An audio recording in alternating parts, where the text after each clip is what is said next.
नमस्कार श्रोतागण, आज डिस्कस करिबा ओसीडी किंबा सूचीबाई रोग रे कौन कौन टेस्ट करिबा जरूरी। प्रथम जिनस हला आपन को बुझिया को पड़िबो जे ओसीडी गोटे मानसिक रोग। आ पाई किछिटा स्पेसिफिक टेस्ट करा जाए, सबु प्रकार रो टेस्ट दरकारी नुह।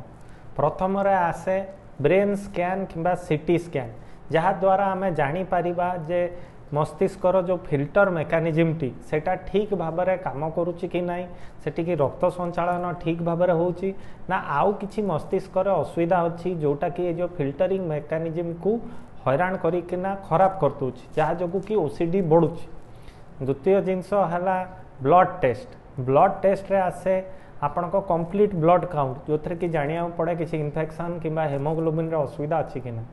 लिवर फंक्शन टेस्ट, जो थे कि लिवर जनित असुविधा जना पड़े।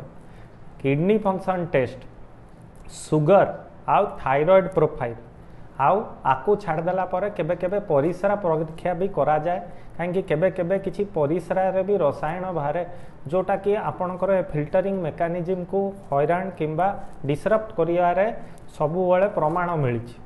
अभी आकु छाड़देला पर आमे साइकोलॉजिकल स्केल्स पकाऊ किंबा तांकू टेस्ट करू, जो थे कि आमे जानी पारू जे केते सिवियरिटी अच्छी आपणकर ओसीडी।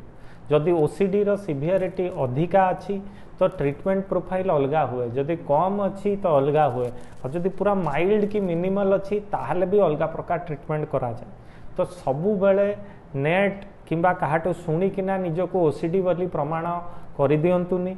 सबु बेले गोटे मनोचिकित्सक किंबा साइकियाट्रिस्ट पाखक जाइकिना सिस्टमैटिकली असेसमेंट हुंतु, ताहले आपण आपणको सिवियरिटी जानी पारंतु, आ सही हिसाब रे परामर्श नेइकिना ट्रीटमेंट प्लान रे आगु को बढ़ंतु।